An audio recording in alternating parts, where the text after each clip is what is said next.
हर हर महादेव। आज हम सुनने जा रहे हैं एक ऐसी अद्भुत कथा जिसमें स्वयं काल का सामना महाकाल से हुआ, जिस कथा से जन्म हुआ महामृत्युंजय मंत्र का।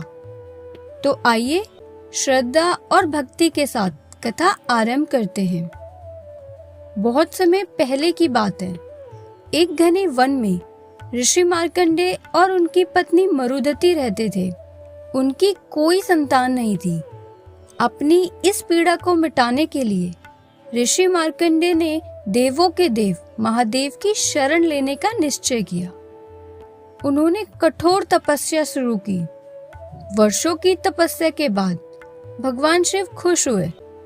वे प्रकट हुए और बोले, मांगो ऋषि मार्कंडेय, तुम क्या वर मांगते हो?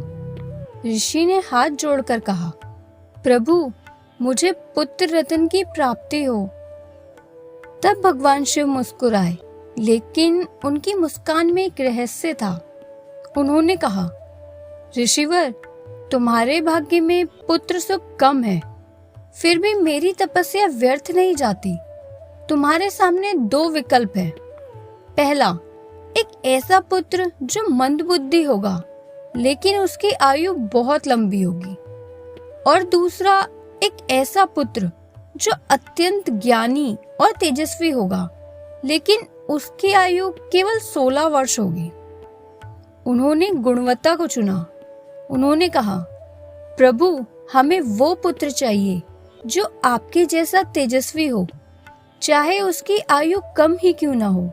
शिवजी तथास्तु कहकर अंतर्ध्यान हो गए। कुछ समय बाद आश्रम में एक दिव्य बालक का जन्म हुआ। उसका नाम रखा गया मार्कंडेय। मार्कंडेय बचपन से ही वेदों के ज्ञाता और शिवजी के परम भक्त थे। लेकिन जैसे जैसे मार्कंडेय बड़े हो रहे थे, ऋषि मार्कंडेय और माता मरुधति के चेहरे की चमक फीकी पड़ रही थी। हर बीतता दिन उन्हें उनके पुत्र की मृत्यु के करीब ले जा रहा था। जब मार्कंडेय 16वें वर्ष में प्रवेश करने वाले थे, तो उन्होंने अपने माता पिता को रोते हुए देखा। मार्कंडेय ने पूछा, पिताजी, माताजी, आप क्यों रो रहे हो? क्या मुझसे कोई अपराध हुआ है? तब भारी मन से ऋषि मार्कंडेय ने उस वरदान का सच बताया।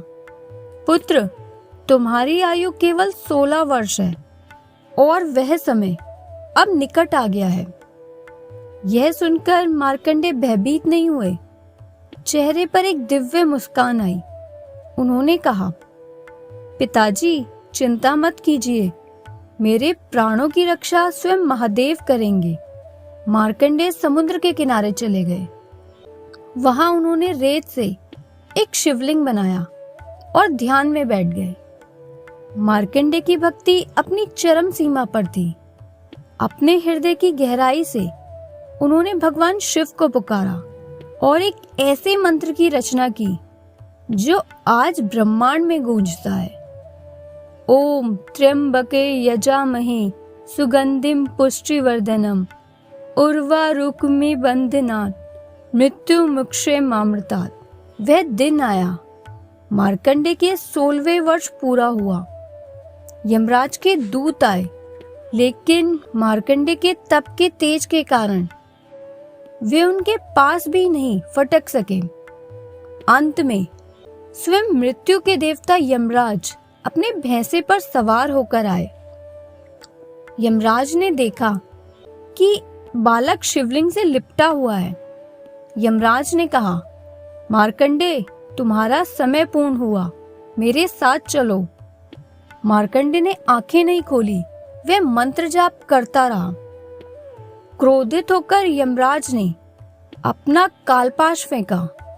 उनका उद्देश्य मार्कंडेय के प्राण हरना था, लेकिन वह फंदा मार्कंडेय के गले के साथ साथ शिवलिंग पर भी जा गिरा। शिवलिंग पर प्रहार होते ही प्रलय आ गया। शिवलिंग एक भीषण नाद के साथ फट गया। उसमें से भगवान शिव अपने कालांतक रूप में प्रकट हुए। उनकी आंखों में अंगारे धधक रहे थे।